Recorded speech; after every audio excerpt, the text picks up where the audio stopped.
my name is Brittany. Welcome back to my channel, and today you're going to be watching me read Jennifer McMahon.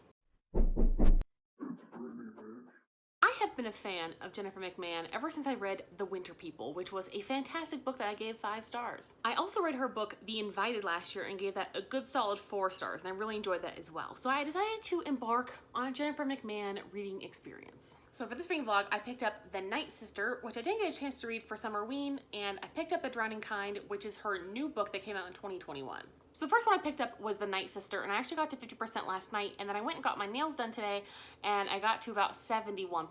So I'm pretty close to being done with this, which is exactly what I was hoping for because I'm ahead of schedule on this, and also I just really kind of wasn't feeling it, so I was worried if I didn't try to read it as quickly as possible that I just kind of wanted to DNF it, which sounds terrible, but like I just don't know if I was like in the right mindset the last couple of days when I picked this up, because I just felt like I'm reading so much horror and stuff for the spooky season. I just really have not like connected with it a lot. I feel like I'm almost like when you read too much of a certain genre, I just feel like it kind of becomes uninteresting to you in a way. And I definitely was worried about this book for that because already the premise was kind of like I really just picked it up because McMahon's name is on it and I wanted to give it a shot. Let me give you a little bit of backstory on what this is actually about. So The Night Sister takes place in Vermont, London, Vermont, and it takes place in 3 different time periods. Jennifer McMahon is really good at this, and she does a really great job of it. And we have like the 1950s and 60s, and then we have the 1980s, like late 80s, and then we have 2013, which is like the present day. And this book opens in present day with Amy, who is like the descendant of the family who lived at this this tower motel. It's basically a motel that had like a cow, a circus, and a like replica of the London Tower because her family was from London, England, and then they made their Tower of London in Vermont. Amy slaughtered her entire family, including herself, except for her daughter who escaped out the window. And that is what we open onto.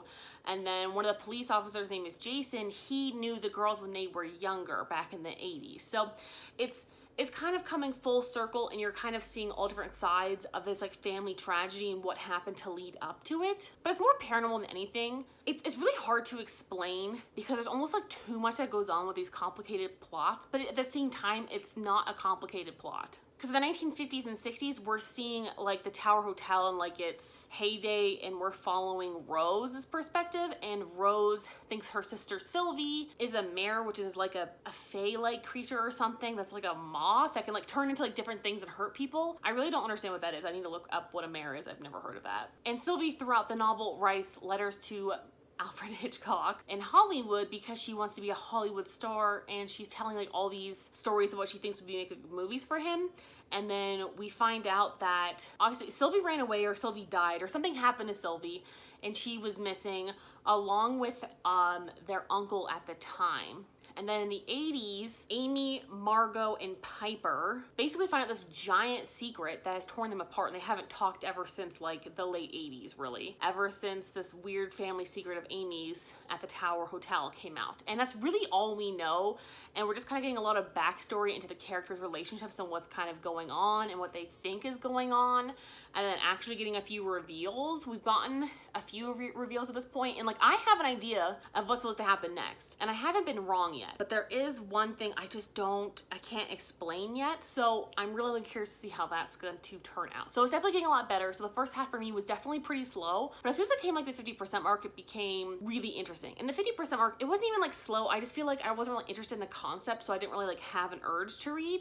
But once I hit the 50% mark, I was like, oh. So I'm gonna run a few errands. I might listen to my audiobook then as well and see what we can get done. But so we're getting like 70% of the way, and I feel pretty good that I can finish this today and hopefully give you my thoughts on it later tonight or tomorrow morning.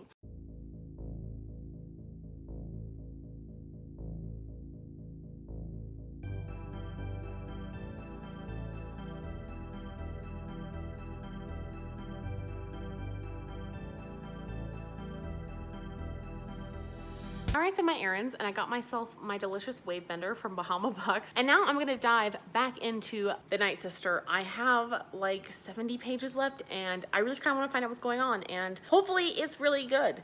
I think so far the book's been like a good 3, but maybe this could bump up my star rating, so let's see what's gonna happen. So I stayed true to my promise, and I did finish The Night Sister this evening. Please excuse my self-care look. I decided that I was going to put on a face mask and put some hot oil in my hair before I took a shower this evening. And I thought I deserved a little self-care because I did finish this a whole day ahead of schedule. So let me give you my final thoughts on this. I enjoyed it. It was not my favorite Jennifer McMahon book. I would definitely rate this the lowest out of all 3 that I've read. It just did not hit for me, but it was in no way, shape, or form a bad book. I think she's a fantastic writer, and she has a really great way with like building paranormal horror. And I think this one just had a little bit of magical realism in it, which I'm not always a fan of, but it just kind of just depends on my mood. But I wasn't very invested in the story, and like it definitely was interesting, and the ending had a couple things I wasn't expecting, which I did enjoy. It just was not like my favorite book of hers. I think if you really like family secrets and family drama and family dynamics, I think this book is definitely something that will hit for you. It was definitely easy on the horror this time. I feel like her other 2 books definitely like built to like a dreading terror a little bit more. And for this one, I never felt like unsafe or like was worried about what was going to happen. I was just kind of curious about the secrets and what was going on. And there definitely were some things I predicted, and that was fine. And there were some things that I just didn't expect the way it was going, and I also enjoyed that. I think I'm gonna give this probably like 3.5 stars. I feel like it was definitely a really great novel, and I think that a lot of people would really enjoy it. It just was not like my favorite premise to begin with, and it just wasn't my favorite story of hers to tell. But again, I love her writing. I love the way she tells stories. Like, she just has a way with words, and I love the way that she writes, and I've enjoyed every single one of her stories. Like, none of them have like been like a complete miss for me.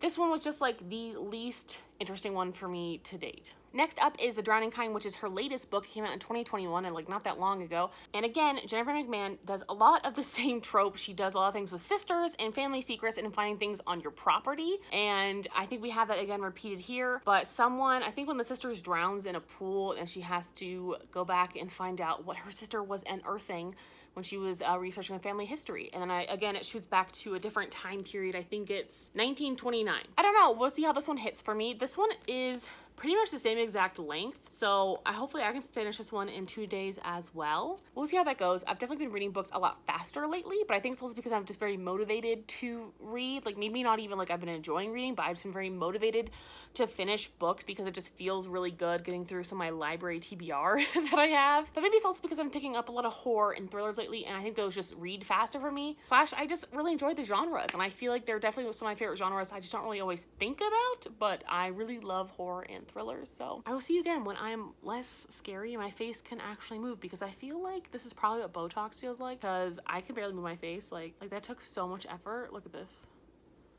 The amount of effort it just took for my muscles to move that up an inch was kind of excruciating. So anyway, I'm taking a shower and wash this off, and I will get back to you when I start The Drowning Kind.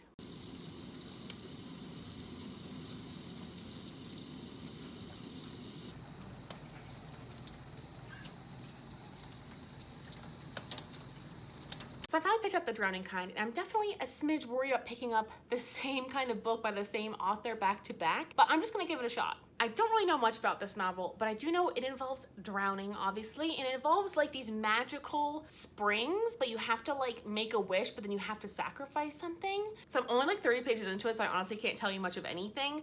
But so far, the sister Lexi has died and drowned, but she also has like some mental health issues, so they weren't really surprised when she would call a bunch of times and leave weird cryptic messages. And then she is dead one morning, and she goes out there to Vermont to go see her sister. And then we're also getting flashback chapters of a woman and her husband, and they can't seem to have children. So I'm assuming that the woman's gonna make a wish for a child, but then maybe her husband's gonna die or something, because you have to like give something and then it has to take something in order for like, these magical springs to work. So I'm really curious to see what's gonna happen. This one's pretty highly rated, and I'm really looking forward to it. So I hope it's good. And we're gonna go get some sushi for dinner. And I'm not sure how much further I'm gonna be able to get into it tonight, but I really wanted to finish this by tomorrow, but I don't think it's gonna happen because obviously work has been crazy. I haven't even been taking my lunches, so I haven't had time to read on my lunch. And then after work, I'm just busy cooking or something. So I don't know what's gonna happen. I'll let you know.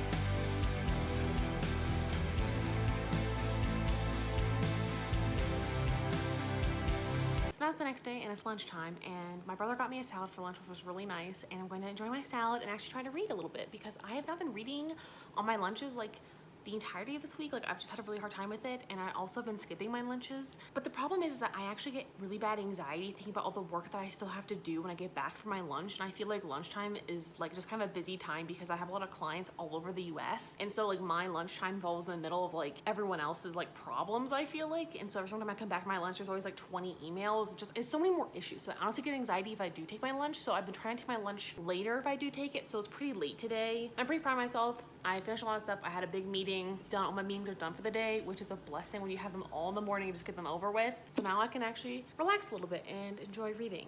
I'm only on page 90, and all we really know so far is these like magical springs, they always like take something when they give something. So even though like it's giving someone the ability to like walk after having a bullet in their spine during the war, I don't know what happened with this lady's life, but there's something else in there. Something else going on. We haven't really gone into like the family history yet, so I'm not really sure like what that's going to entail, but I hope it's good. This book isn't even like that long, so I'm really hoping I can finish it. I also wanted to finish it by today, but like I don't know if it's actually possible. I mean, like it could be possible. I don't know. I'm making spaghetti meatballs for dinner. Bless, because they're delicious. Having a teriyaki salmon bowl for lunch with a passion fruit lovely, which are so good. And I'm gonna try and finish The Drowning Kind by Jennifer McMahon, and I'm pretty close to finishing it. I only have about 50 pages left, so I think I can at least get like 20 or 30 pages in and then finish this after work, because I really wanted to finish this yesterday, but it's okay. I did some editing yesterday and that happens. And then today I'm going to finish this. Someone just accused someone else of something, and I'm really curious to see if that's like throwing us off the path, or if that's like actually what kind of like what's going on here. I find it very interesting, and I don't know what's gonna happen with that. And I'm hoping that like low-key they're right, but also like I'm hoping there's like a different element to it. So I'm not really sure what to expect yet. But the historical chapters are getting very interesting, and they're actually playing into the present day, which is Jennifer McMahon is really good at. And it's just seeing the family history, and like it's kind of becoming like full circle, and you're seeing like what's going on and who's all connected and what's probably going on is such an interesting trope of hers that she always does, and she does really well, along with always writing about sisters. Okay, so I ended up finishing The Drowning Kind, and I think I'm gonna give it a good 4 stars. I feel like this was like an old folklore, and it like turned into like this modern retelling, and I actually really enjoyed this. I think this would be an excellent film, and I really actually enjoyed the ending. I think it just had like that ominous, dark, tragic tone throughout that I really liked, and I really liked the historical perspective from Ethel. That was definitely my favorite, because it's kind of like a little bit of an origin story, but also like we're just seeing like what the springs could really do, and these springs are evil. There are a bunch of trigger warnings for this book, so I would definitely just go check out my Goodreads review. But overall, I really enjoyed this book. I feel like this was definitely a little bit better than The Night Sister. This was definitely a good 4 stars for me, and I think this was a good 3 stars for me. This book really captivated me and only had 2 perspectives, which I really enjoyed, and The Night Sister had 3 different timeline perspectives, and I kind of got lost a little bit during them, and I was actually pretty bored for like a good first half of this novel. This novel, of course, starts off a little bit slow like most of her novels do, but it was never slow to the point where I felt bored. It was just building the characters and really setting the scene, and this is very ominous and dark, and it just felt like you could never escape, and I really enjoyed that. This just felt more like a family drama. Of course, it is a little bit supernatural, but it just felt more dramatic and not as scary. This definitely was a little freaky. It was a little spooky. So overall, I feel like this was very successful, and I'm really glad that I decided to do this because I do really love Jennifer McMahon. But if you'd like to see me read more of Jennifer McMahon, please just let me know down below. Maybe suggest some of her other books I have not read. The ones I still not have read of hers are Burntown, The One I Left Behind, Don't Breathe a Word, Dismantled, Island of Lost Girls, and Promise Not to Tell, which is kind of a long backlist. So anyway, if you have read any of those other ones, please suggest them to me, and maybe I'll make another reading vlog of this. Okay, thank you so much for watching. Like and subscribe, and I'll talk to you guys next time. Bye!